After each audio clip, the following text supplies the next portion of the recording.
Hey, what's going on, everybody? Welcome to the show. It's exciting today. We got a GoBundance member I got to hook up with through our Emerge and Ascend program because he came in and delivered tremendous value in our millionaire case study. His name is Brian Glass. He's an investor, a husband, a father, an attorney, and an ultra marathoner or ultra runner, whichever one he prefers. Brian, man, good to have you here. Hey, Jamie, thanks for having me. It's an honor, privilege to be here with you. Wow, that was really, can we try that one more time? Because that sounded really, really corporate. Can we do that? Okay. Just do it again. It's an honor and a privilege. Try something different. This is awesome. Hey, Jamie, I'm really excited to be here with you today. Thanks for having me. Yeah, that was better. Let's dive into your backstory a little bit. You've been with GoBundance for a little while now and everything, but you're an attorney, not the typical, GoBundance guy. What's the story there? Why are you an attorney? How did that happen? Give us your backstory. Yeah, so I was born and raised in Fairfax, Virginia, just outside of DC.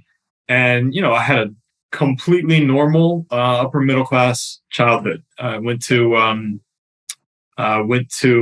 undergrad at James Madison and then went to law school at William & Mary, both Virginia schools, and got out in 2008 and had kind of what I would consider a normal law job at first. We worked for a general practice firm and we did anything that walked in the door. And, really my first kind of brush with entrepreneurism with that job was they told me that we couldn't take any time off the day before Thanksgiving. My wife's family lived up in Pennsylvania. And I was like, screw this. So I within 3 weeks, I found another job, gave my notice in December, started the new job in January. And I got into the field of auto accident injury work. So I represent people who've been injured in auto accidents against insurance companies. And that job is all leverage, right? So there's no hourly rates, there's no flat rate cases. It's all contingency fee based. So the larger the case, the more your effective hourly rate is. And I've been doing that since 2009. And about 3 years ago, after being a partner in a firm across town, I joined my dad in his firm. And now we have 3 lawyers, bringing on another one here in actually next week. And we've grown from about 6 people under roof to almost 20 now in the last 3 years. Wow, man. Wow. Yeah, I'll tell you, when I worked in insurance claims, we talked about this before. I always thought to myself, man, I did it on the wrong side from everybody, right? Like the attorneys, the insurance agents, it always felt like that was the smarter place to go. Because like you said, a personal injury attorney is not you don't have to sit in an office all the time. Like I remember talking to some guys and negotiating cases. I'm down in my summer home in Myrtle Beach or whatever, right? They could be and do. And at the time, especially for me, it was not pre-COVID. It just seemed crazy. Mm-hmm. Like you could do it from anywhere. So you have that flexibility, which is great. What brought you to the place where you started to look at other things like real estate and everything? Like where did that come in? Yeah. So I consider myself an observer, right? So I listen to a lot of podcasts, either running or commuting to work. And my commute's only about 15 minutes. But running, I started listening to Bigger Pockets and I kept hearing GoBundance mentioned over and over and over. So that kind of brought me to this group. But what brought me to real estate was just looking for other stuff, everybody in 2020, I feel like started looking for passive income in the mainstream. And so I started looking there. My wife and I bought our first short-term rental just about this time last year up at a beach in Ocean City, Maryland. And we've been renting it out this year and it's done very, very well. What with the 2020 in your world, like I remember when it hit, claims volume dropped through the floor, right? Like, there was nobody driving. There were no cars on the road. Like it's just sort of a natural math equation. But you've scaled to 20 plus people in the office now at this point. So what was 2020 like for you? Was it an initial dip or there's a bit of a lag on personal injury, right? It's not what did you see that year? How did you survive it? Or was it a pretty good year in terms of the industry that you're in? It was not a good year. It was really interesting what happened. And, just looking at what everybody's incentives are. And so what we found initially was that on the smaller and the mid-sized cases, they were resolving really, really fast. So our process is we send a demand package to an insurance company, and usually it's at least a month before they evaluate the case and make you an offer. Well, you're right. There were no new crashes on the road because there were no drivers on the road. And so 3-4 days later, we were getting offers on these cases because the insurance adjusters were trying to fill up their 8-hour day. Yeah. And so the small and the mid-sized stuff was fine, but none of the larger stuff settled. We didn't have trials in Virginia for 18, 24 months. And all of the big case resolution is driven by having a trial. So, my friends who are in like the medical malpractice world where nothing ever settles short of trial, they completely lean for 18 months.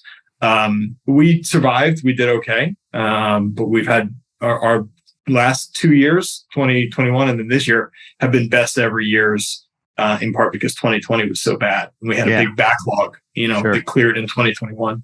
Do most of your cases actually go to trial? Like you said, the big stuff. So you're saying more the threat of trial or the process of trial that drives it along? Because most of the stuff settles before you actually seat a jury and go through the whole entire thing. It's going to settle even on the what do they call it? The steps of the courthouse, right? In advance of. So how does the trial element, if most don't go, how does that impact the big stuff not being settled as quickly? So great question. So having a trial date impacts when the insurance company is going to take a serious look at it. So, if it might be 30 or 60 days before trial that they actually take a look at it. And even if it's a case is going to settle, the managers who are kind of at the pinnacle of the insurance scheme, they only have time to look at so many cases per week. And so you only filter up to their desk within the last month or 2 months before trial. Having that threat was important. What was client behavior like in that time? Were people looking to get paid because of what was happening? You mentioned the small cases settling insurance companies. I remember it being slow. So it makes sense. Like they were getting offers out pretty quick trying to fill their day. But were clients standing pat more, or were they saying, please I need to get paid because of what's going on? We actually didn't have a whole lot of that. My clientele tends to be white collar professionals who largely kept their jobs and who aren't living paycheck to paycheck. And so we didn't have it as much as we had it like in the 2008, 2009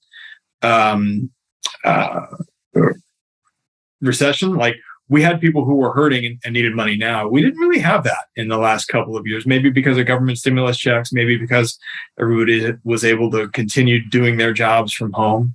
That really wasn't a big factor for us.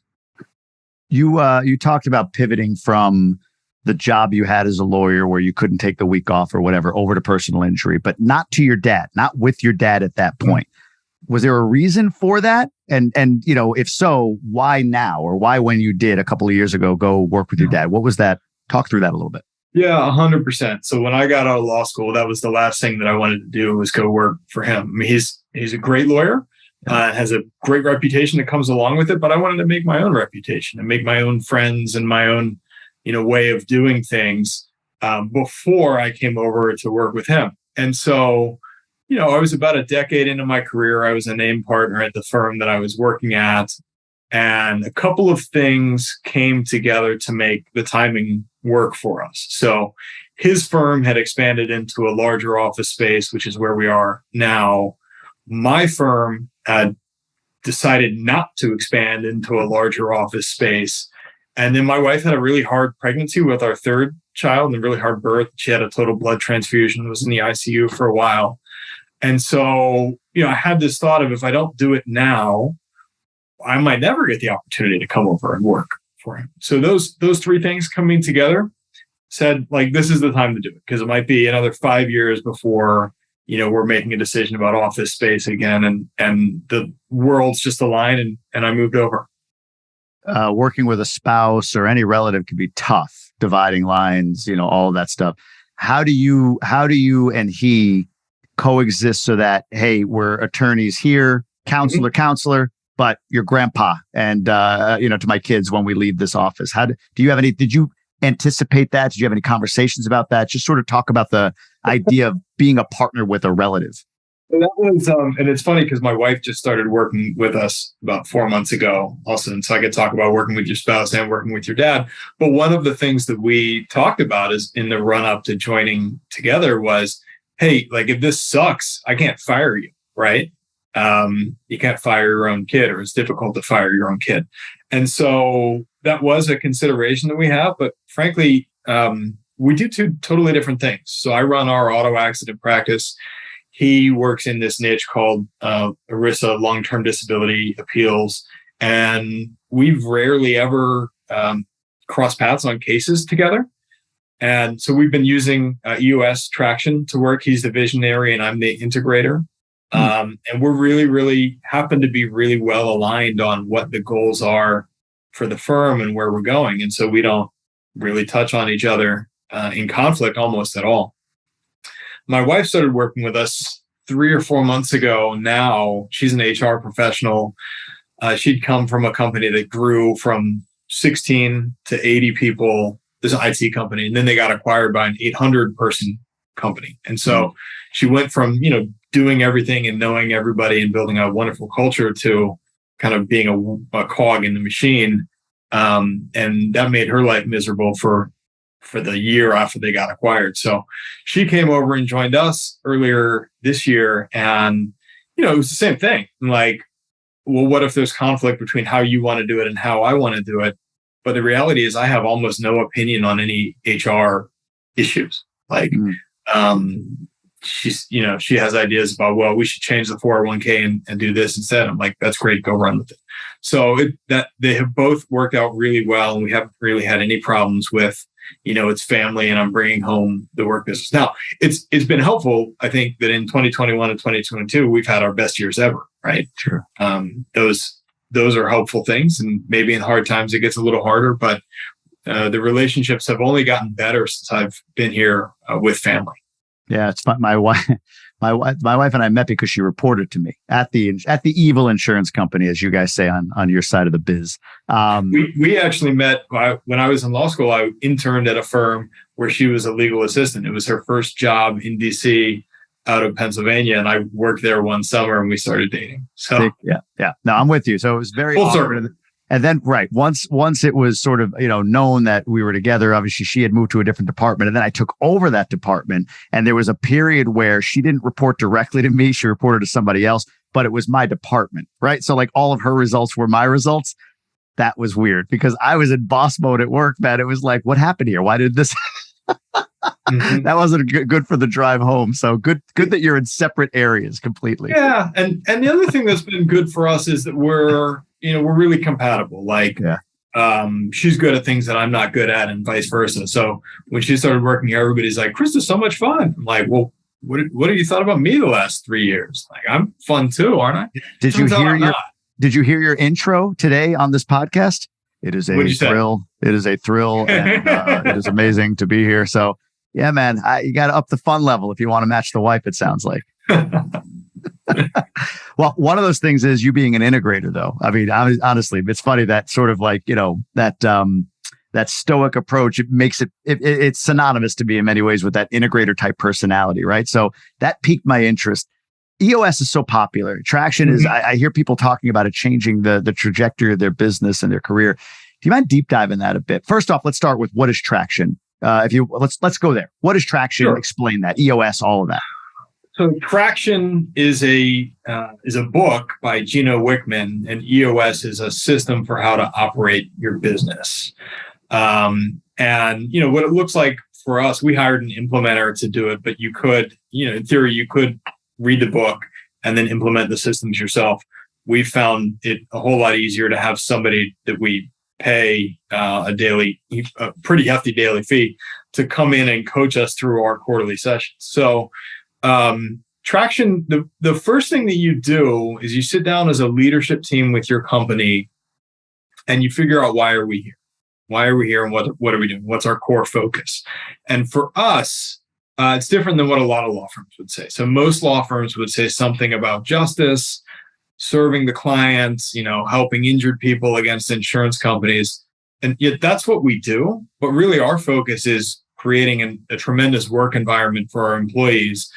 We say that our core focus is running a great business where people can thrive. And so that means employees and owners, but all of that trickles down to the customers and the clients. So if we're really happy, the owners are really happy, then we can make our employees really happy. And if they're really happy, they're going to take care of my clients. So our core focus is not some vague notion of justice and making the world better and beating down the courthouse doors.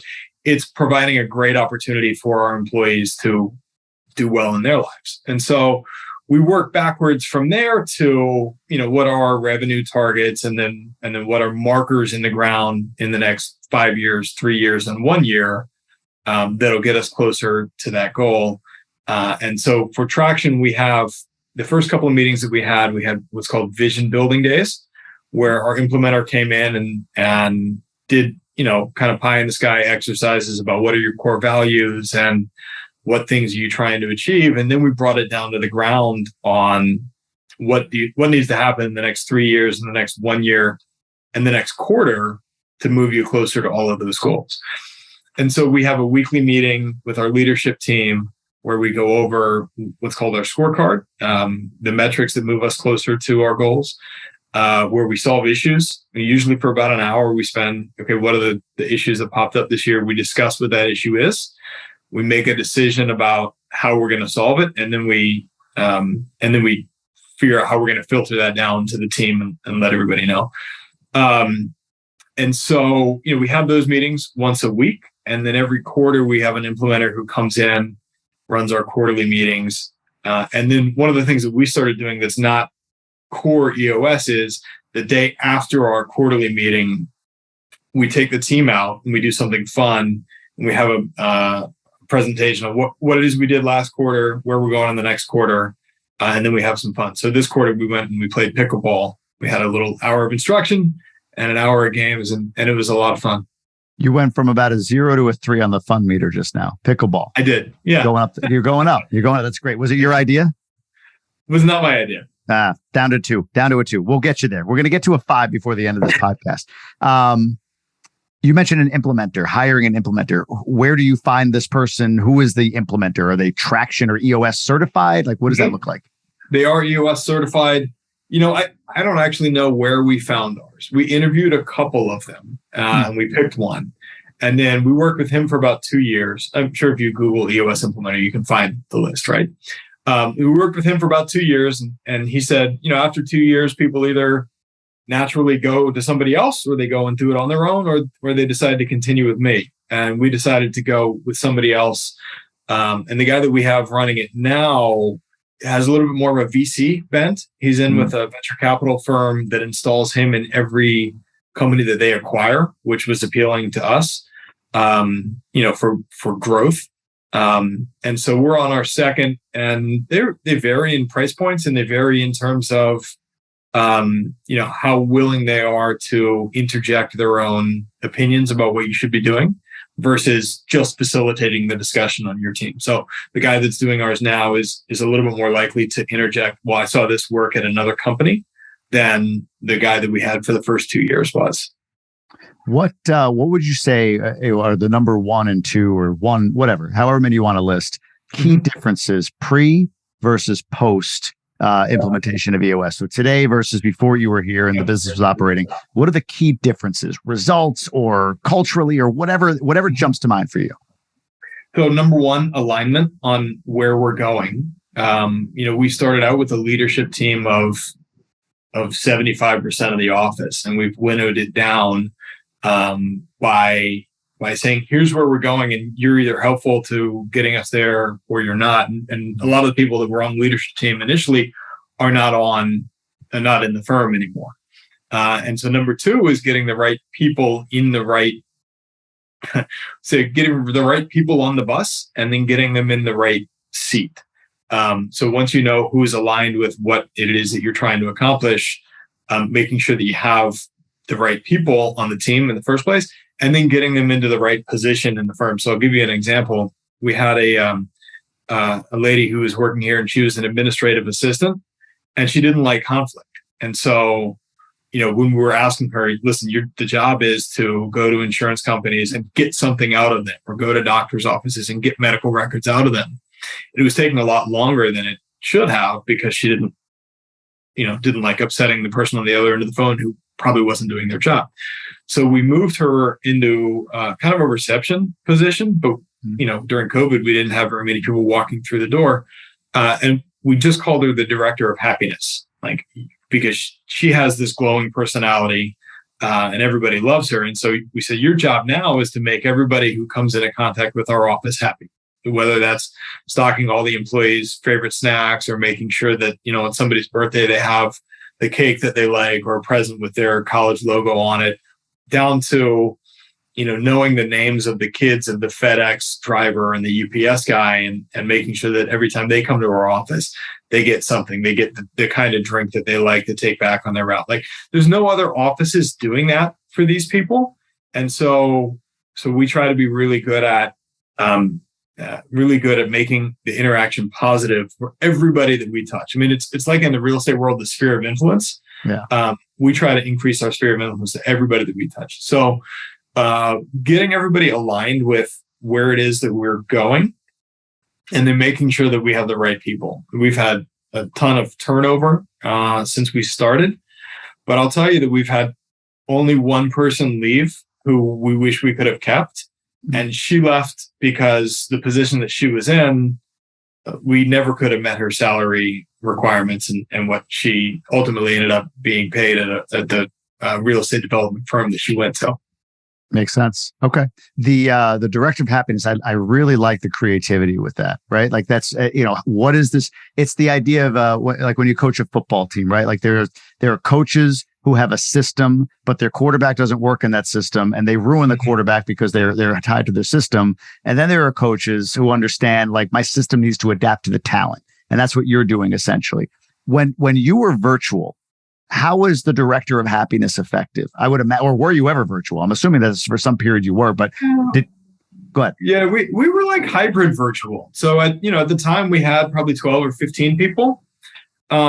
And I can't do anything from my house because I got 3 boys running around there, and we had virtual school and they were at home. So I was coming in. My dad was coming in. And I, as I remember, director of happiness, who lives around the corner from the office, she was coming in too for the same reason. But so like somebody had to get the mail, right? How was that impacted? That's a good question. And I don't know that we really did a whole lot with that position while we were virtual, but frankly, Jamie, we weren't virtual for all that long. We said to our people, if you want to work from home, you can. But if you want to be in the office, then all we ask is that when you leave your office door, when you open the door, you wear a mask. And so everybody, probably 75% of our people were back in the office within a couple of months. Okay. Makes sense. What was the hardest part? You mentioned about getting aligned on the vision, and I'm trying to picture that for myself in a business. What was the hardest part of implementation for your company, for your business? Well, the people that were not aligned that left. So, so we had a lawyer here who had a criminal defense practice, and was big into criminal justice reform, and didn't care so much about revenue and profit, right? And that was a problem for the guys that wanted to make it a great place where everybody was thriving. And so just figuring out, like, hey, this is not the best place for you. And he ended up going and opening his own law firm, and he's doing great now. But it's hard when the people that have been with you for 5, 6, 7, 8 years see the direction where the company is going and either don't want a part of it or want the company to go in a different direction. And the leadership team says, no, this is where we're going. So we really had a hard 18, 24 months of conversations before everybody who was still on the team was somebody who was aligned with where we wanted to go. Was there any misalignment amongst the leaders deciding the direction or the vision? Was that a hard exercise for the leadership team to get on the same page? Or were you pretty much, hey, we're all going, we were always rowing in the same direction. We just never said it together. Yeah, we had people who were on the leadership team who elected not to be, and they're still here. Yeah. But just we had conflict in the room, and conflict is healthy, right? Yeah. Because otherwise you're just in your room angry, or you're complaining to your spouse every night. And so, figuring out a way where everybody can be happy and we're going in the same direction, with this idea that we want everybody to be able to do the things that make them happy, both in the office and out of the office. So, people come and people go. And it's hard when people who've been here for a long time have to go. But at the end of the day, like, everybody who we've fired or let go, we've waited too long for that conversation to happen. I don't know. What happens is, as soon as somebody quits or gets fired, the rest of the team goes, "What the hell took you so long?" Like, we knew for 6 months that person wasn't going to last here. What took you guys so long to make the decision? Right. And the team is happier because they're no longer carrying the burden of the underperforming employee or the guy who wasn't doing the job. Right. Yeah, makes perfect sense. Who would you say in your situation when you guys implemented EOS, or maybe this is what you learned through EOS, I don't know, but who was the key stakeholder? What role, what position, what person? Who's the key stakeholder for this to really get, no pun intended, traction? So I think my dad and I, right, because we're the only owners of the company, and he's the visionary and I'm the integrator, and so it took me. One of the difficulties that we had is like pulling out of each other. What is it that you want out of this? Because he's deferring to me, right? Because he's 60, he's in his early 60s, and he doesn't know, am I going to practice for another 5 years and 10 years? And we're really now building the thing for my generation. Right. I'm building the firm for my generation. And so he, I think, is hesitant to say, I want to do XYZ because he doesn't know if I want to. And then I'm, kind of the new guy here, right? When we started doing EOS, I had been here for 6 or 10 months trying to figure out where does everybody work. And I was trying not to rock the boat too much. And so, not saying, here's really where I want to go, even though everybody else seems to be over here. And so the more that we have talked about what is it that you really want, the better we've gotten about it. And a book that's really helped us this year in solidifying that has been Vivid Vision. So we each separately wrote our own personal and professional vivid visions, and then we're combining the firm one to roll out at the end of this quarter to the rest of the team. But that's been really helpful to take time by yourself and clarify what it is that you want to see 3 years down the 3 years down the road. Makes sense. All right, let's talk about you being an integrator. So I understand the implementer, what they do. They come in on a quarterly basis now, and you just switched them up and everything else. I get what a visionary does. Hey, I want to make sure everybody sees where we're going. This is the direction. What is your role as integrator? What does that mean? Day to day, week to week, month to month? How do you serve in that position or is to serve in that role?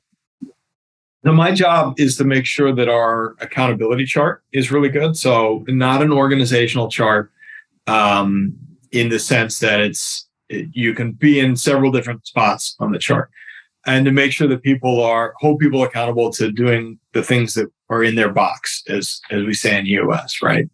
So, and then making sure that as we're drawing that chart, we're looking at what should the business look like in the next 6 or 12 or 18 months, not what does it look like today. So you might have Jenny who's doing 18 different jobs, right? But they're not really, there's no connecting string, except that it's Jenny who's doing all of those jobs. And so lining out like, okay, this person is an administrative assistant and the job duties there are to do these 4 things. And the fact that she also stocks the snack drawer isn't part of that job. It's really another job over here that as you're growing, you want to find somebody to fill. So that's number one. And then number 2 is keeping track of all the numbers, getting really granular on how many phone calls does it take to get a consult? How many consults does it take to get a client? And then how many clients does it take to get to your revenue goal? And then how can we decrease all of those ratios, right? How can we get clients with larger cases so that we need fewer of them? How can we make sure that our conversion is going up? And just monitoring all of the moving pieces that come with a 15, 20 person firm, right? Yeah. Like we have a marketing team, we have an injury team, we have a long-term disability team, we got a bookkeeping team, making sure that all of those moving parts are talking to each other in a way that makes sense. If I drive through Virginia, do I see billboards with your tan head on it? Billboards are not really a thing in Northern Virginia. As you get to Richmond and south, they're everywhere. But like I was just in Miami last week, and it's nothing like that. Like the Florida lawyers are all over billboards everywhere. No, our cases primarily come from internet, and then all of our big stuff, like it's the 80-20 rule, right?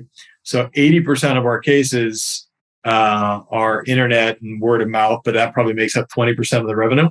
Yeah. 20% of our cases are referrals from other lawyers and family and friends of former clients, probably. And that makes up 80% of the revenue. So all of the big stuff is always referred by somebody else. Yeah, that makes perfect sense. Let's dive into your investing career. Like you said, you just kind of started in the pandemic, getting interested. You have an Airbnb. What's the vision there? Speaking of, like in your vivid vision that you put together, is scaling a real estate portfolio part of that, or is it more of a lifestyle vision? I'm curious what you're looking at in terms of real estate. Yeah, it's 100% a lifestyle vision. So, I started before we bought our Airbnb. I was investing in syndications. And finding deals on CrowdStreet's website. And it was easy for me to put, 25,000 here, 25,000 there. It's not an insignificant amount of money, but it's not going to make or break. Like I can go out and make another 25,000 if the deal goes to shit. Right. And so then kind of tracking quarter over quarter, the drip, drip, drip into the bucket, to try to displace some of the active income if we need to. And again, at the time, we were looking at getting my wife either out of her job entirely or downscaled to a part-time position or something with a lower pay. And we had been talking for a while about buying a beach house. And she had a friend who owned a couple of houses at a lake, or who owned one house at a lake that did so well that he then bought another house at the same lake. And we're like, oh, that's interesting. And then we, at the end of the pandemic last year, not the end, I guess, but the end of the summer last year, bought this house at the beach. And, I think I said when we were talking with the Emerge program, like I consider myself the accidental investor. Like it just happened to be a really good purchase for us. We were talking with a guy in the same complex who owns 14 units in that area. And he's like, my wife, I really wanted to buy this one. My wife wouldn't let me. And you probably got it for 10% under market value. And then at my very first GoBundance local event, somebody told me about the short-term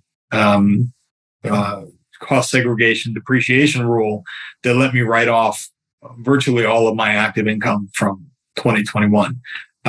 So I think lucked into that, both the unit and the tax deal. And so now we're looking again to do another one in 2022, either at the beach again, where we have a team in place, like I have a cleaning team, I have a handyman team, or my preference would be to go west and go into the mountains somewhere so that we can start populating this. I have a vacation place here. I have a vacation place here. I have a place I can go here, and have it truly be a sustaining lifestyle investment where, the income pays for itself, and then I can go wherever I want and not, be paying somebody else when I go on vacation.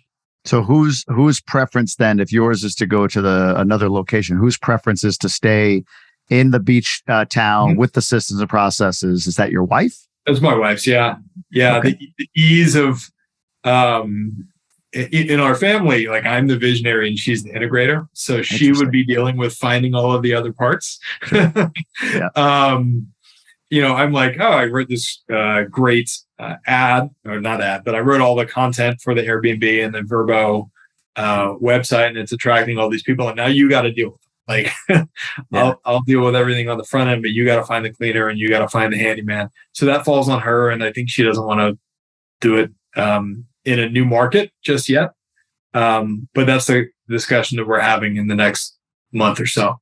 Well, it's actually, it goes back to the vision real quick, and then we can pivot and talk a little bit about family maybe. But you created a vivid vision for you, for the business. Then you have kind of the firm's vivid vision. The vivid vision for you, is it for you, or was there some level of enrollment between you and your wife and what your combined, or is that another vision that you have for the two of you? Like, how do you enroll one another and make sure you're on the same page? Yeah, that's been the thing that we're trying to figure out. Yeah. Aren't we all? Yeah. And I've heard this from a couple of guys where, you make these big plans and you try to get your spouse to participate in the making of the plan. And it's hard to get them to enroll in it. What she and I are finding out is that she's really good at the doing. And so if I can just set us in motion towards a goal, she's really good at executing on all the things as long as she's okay with the goal. What I don't think she likes doing is thinking bigger about what if we had a place here, here, here, and here, because she sees all of the things that would have to happen to get there. And I see what if we had a place here, here, here, and here. So that's a great question about enrollment. And that I've been working on how do we start having that discussion. Although we were just down in Miami, we were in Bahamas last week on a cruise. And she said to me, I'd really like to start meeting like once a month and going over what we have, where it is, and what's going on with it. Like, this is what I've been asking for 3 years. So I'm so glad that you're on this page. Like, let's put that on the calendar. That's where that explains the tan now too. Yeah. Bahamas. Okay. Yeah. And I have a backwards hat sunburn right here. I'm about to go to the land of a guy like me getting burned if I don't fully protect myself at all times of the day. I could step outside and be set on fire. So hopefully I avoid that at least.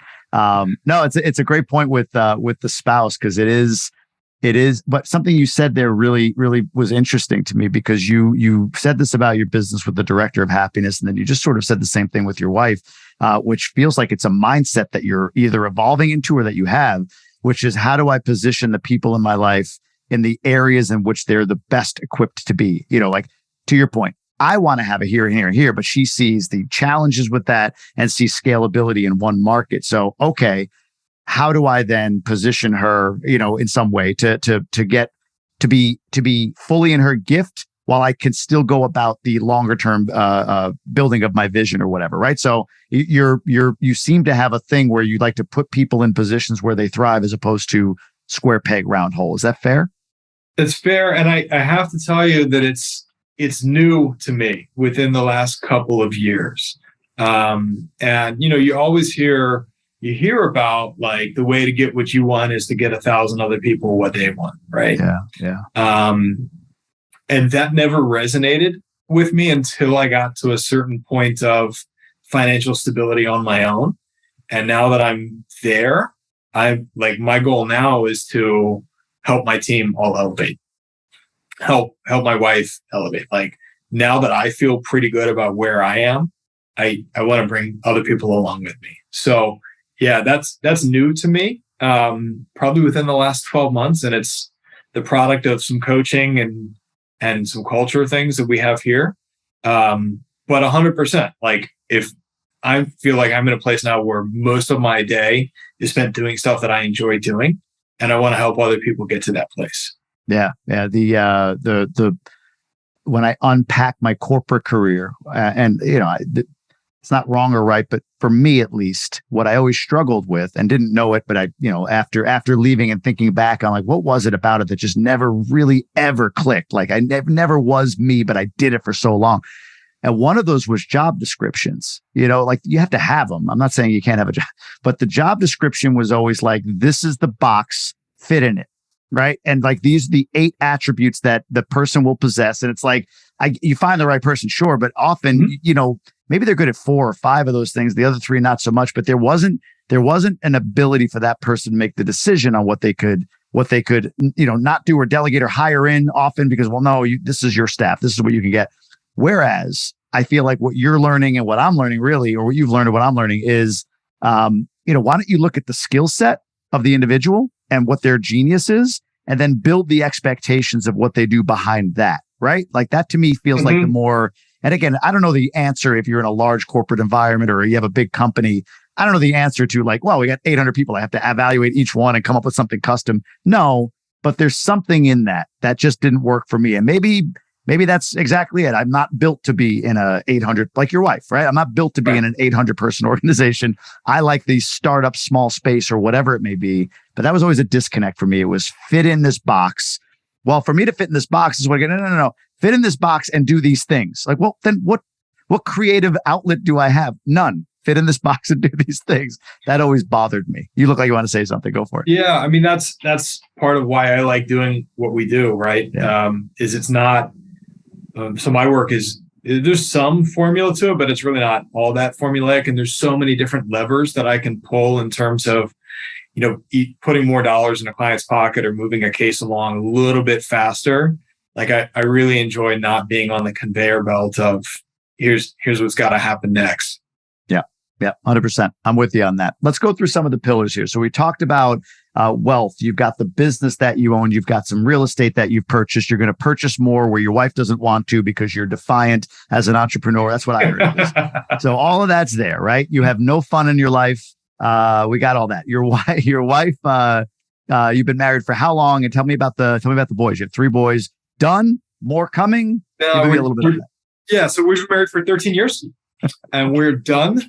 Kind of as a result of that 3rd pregnancy, but we were done either way. And I'll tell this story, and hopefully I won't get in trouble for it. But I remember being in the ICU with her right after, and I'm having this conversation with her OB, the OB surgeon, who's like, I'm explaining all this anatomy. What is it that you do? I'm like, oh, I'm a personal injury lawyer. She's like, oh shit. And her face kind of drops. And so then I got the medical record later, and it's like, husband is a personal injury lawyer, and 3 lines down, it's like, and he says they had 3 kids, and this was going to be the last kid anyway. So we have 3 boys. Sorry. They were prepped. Yeah, go for it. Yeah. The CYA medical. Anyway, we have 3 boys. They are 9, 7, and the little one just turned 4. So my house is very, very loud. Yeah. Everybody's into sports. My older one is playing soccer. I coach his soccer team. The middle one plays baseball. I'll go help out where I can. And the little one, we're like just trying to hold off for as long as we can before we have, 3 sports on 3 different fields on a Saturday afternoon. Outside of that, obviously the timing part of it, what's your biggest challenge as a dad of 3 boys? My biggest challenge is that they all love mom more. Mine too. So Jamie, we'll be sitting on the couch watching a movie, and we have this big L-shaped couch, and I'll be, in one corner, and she'll be in the other, and all 3 of them will be on top of her. And like, I get my feelings hurt sometimes with that. Like, does anybody want to come with dad? No, we want to stay over here. Dad'll get you some ice cream on this couch over here. No, we're good with mom. So that's challenging. Why do you think that is, though? What do you think? Because my older one is coming around to me. He's 7. The younger one, though, he says it to me all the time. I love mommy a lot. I love you a little bit. He says that to me, and he says I love my brother a little bit. But he seems to feel like you can only have maximum love for one person, then everybody else can get a little love. That's what he says. Like, I love the dogs a little bit, you a little bit, my brother a little bit, my mom I love the most. But what do you think that is? Why do you think your kids might, like seek mom at this point? Well, I think number 1, mom's more fun, right? And number 2, there's something about boys to moms and girls to dads, and I don't have any girls. So, so I try to compensate for that by doing everything. At least for the older 2, all their sports stuff. Like this spring, I coached 2 soccer teams. So I was out Monday, Wednesday with one, Tuesday, Thursday with the other, and we're doing 2 soccer games on Saturday.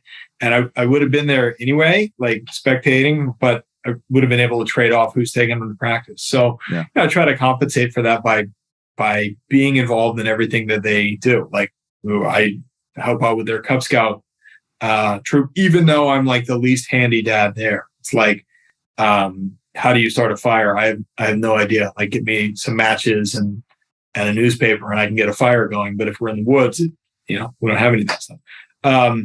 So I try to be around as much as I can for them, and fortunately, have built a business where in the spring and in the fall, I can leave at 4:00 every single day and go coach them, because my dad did that for me. Yeah. But that's my challenge is like trying to get my kids to like me a little bit more every single day. Be more fun, man. Honestly, my challenge, I have 2 boys, so we're boy dads in that regard. And my challenge is getting into a place of, raising men and what that means, right? Because if you were to go Neanderthal, like my dad to me, just down the line conditioning, it's, don't cry, be tough, don't complain, go hard, work, right? Like be men kind of thing. But we're in an era, thankfully, of a bit more of an enlightened view, I think, on masculinity. I believe, vulnerability is a component. I just had an interview with a guy, Mike Ligori, who's going to come out. He wrote this book, The Road Ahead of Miles Behind. He did a road trip with his dad to heal some real tension in their relationship. And I'm listening to him and I'm thinking about that with my kids. Like, I think in my worst moments, and that doesn't sound right, in some moments, my dad comes out of me because I see something, right, that they are boys and they should or shouldn't be doing. And then they need to listen to me because I'm the man in this house, right? Kind of thing. Like that comes right out of me. So my challenge is trying to, understand the healthy boundaries of that. I think my wife and I talk about this. I mean, I'll say there's a balance of the energy I bring versus the energy she brings. It's the beauty. And I think why the functioning household is better with two parents in it, that masculine and that feminine energy, a balance for your kids. But yeah, I mean, how far I stretch that boundary and if it's healthy or if it's not, I struggle with that. I don't know when I'm creating trauma is what it boils down to. Right. Right. Yeah. I mean, and the other thing, you said your dad comes out of you, but like I can see myself at their age in them. And it's always what you notice is the worst traits. You're like I was painfully shy when I was 9 and my 9-year-old is painfully shy. And you want to come on, right? Yeah, I know. I do the same. Dude, everybody in the room is nervous to talk to people. Like, go talk to people. Yeah. But I was the exact same way. Yeah, but you push it, right?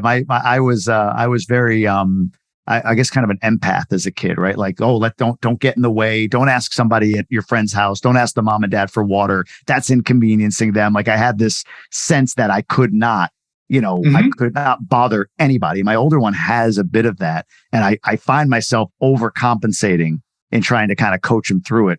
Yeah. Like you said, because I don't want him to feel what I feel like I feel it. Yeah. Back then. That's a really interesting perspective. Balancing that I think is important, right? Like, yeah, your dad comes out of you, but at the same time, remember who you were. And the answer probably lies somewhere in there. Interesting. Yeah, 100%. So tell me about GoBundance. You joined, when did you join? I forget. How long ago? I joined in December. Yeah. That's right. Yeah, what has it been for you? Why? What experience, what has it done? If anything, any change in your life that you've seen? I always like to ask guys, the whole tribe of millionaires. How has it been being a part of a tribe of millionaires? So it's been really, really, really good for me. So it's made me, I think, much more well-rounded, and maybe a little bit less focused on the financial aspect. Although that's been, like I told you, I got that tax tip. Yeah. Event number 1, which paid for the next 7 years of GoBundance. So, right. But the focus on. So I'll tell you what it's been. It's been leveling up the group of friends, right? So my pod and we talk about family, talk about, like we were talking about love languages with our wives. I've never in my life talked to 3 other guys about what is your love language and how does how do you express it to your wife? So, so just having permission to have those kinds of conversations with people has been really, really helpful to me. And, having the well-rounded focus on fitness and contribution, it shines the lights on the parts of your life that you're not so good at. Like when you have to fill out a one sheet and you go, man, I gave away $0 last year. Like, here's what I made and I didn't give any of it away. It shows you where you ought to be growing and where you're not.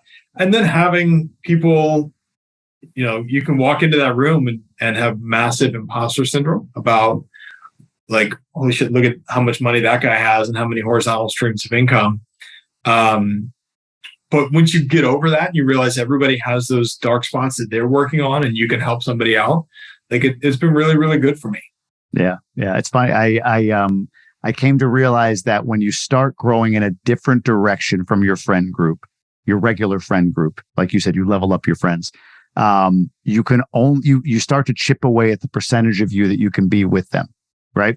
So, at some point, they see you're investing in real estate, you're building a business, you're having some financial success. So when I come to the conversation, like I always have with like, oh man, I'm struggling with this. I don't have permission to struggle anymore. Right. With my regular group of friends. It's like, struggle, man. You go on vacations, you do what you do. So you just sort of whittle away at your ability to be all of you. And I think the relief a lot of guys feel coming in, me, I've been here for 4 years almost, right? Is I can, that other percentage of me that's been kind of whittled down that I can't show up with, I could show up with. Like you said, talking about love languages with a bunch of other guys. I think for somebody who's not in GoBundance, that might sound a little strange in as much as, isn't it about like, wealth building and, go jump off cliffs and yeah, but a lot of that comes from being able to bring your whole self to it. So yeah, that's amazing, man. I'm glad to hear it. And it's been great connecting with you. Go ahead. What were you going to say? Yeah. I forgot. That's okay. Just having permission to have those conversations. Right. And to your point about kind of leaving behind the people that you would like, I bought a vacation property and people started calling me Donald Trump. Hang on, guys. Like, yeah. What's always bothered me, is that, I've had very few people ask, like, how did you do that? At least with respect to how many people have some kind of a slight comment about like, oh, it would be nice if I could buy a vacation. Yeah, and that there's plenty of guys that have done it with no money down and no financing. So, yeah. Just asking like, okay, how did you do that instead of being jealous or putting somebody down, just being in a room where that's the norm is exceptional and the norm is asking, how did somebody do that has been, I think, life-changing for me. Amazing. I love it. Well, we'll wrap this up with a question from the GoBundance card game. I told you that I want to get you to a 5 on the fun meter by the end of this podcast. So here's the question. It's the King of Diamonds. That matters not at all. Tell a joke. Tell a joke. Tell a joke. Let's get your chops here. We can edit out dead space. So I'll wait here as long as you need to for you to come up with a joke. Something's beeping in my house too. I hope everybody's okay out there, but go for it. Tell a joke. So I'll tell you my go-to joke. There's a guy walks into a bar and orders a drink, and he sits down and he says, "You see that yonder fence over there? I built that fence with my own 2 hands. Took me 2 months. But do they call me Scotty the fence builder? No. You see that house over there? Built it with my own 2 hands. Took me 4 years. But do they call me Scotty the house builder? No. You see that driveway? I put that driveway down with my own 2 hands. Took me 6 months. They call me Scotty the driveway builder? No. But you fuck one goat." Oh man, I was gonna take points away for whatever that accent was, but the joke, we give you a 5, my friend. Everybody watching right now, drop it in the comments. What number, what level of fun is this guy after that joke? That's amazing. Incredible. Brian, how can people reach out, learn more about you, find your practice, whatever you want to deliver? Yeah, so best way is probably on Instagram, Brian Glass ESQ, like Esquire on Instagram. And then we're in Northern Virginia. So if you're in a crash in Northern Virginia, give me a call. Got to get a billboard up. Brother, I appreciate you coming on. Always great connecting, and keep the tan. It looks good on you. All right. Thank you, Jamie. All right.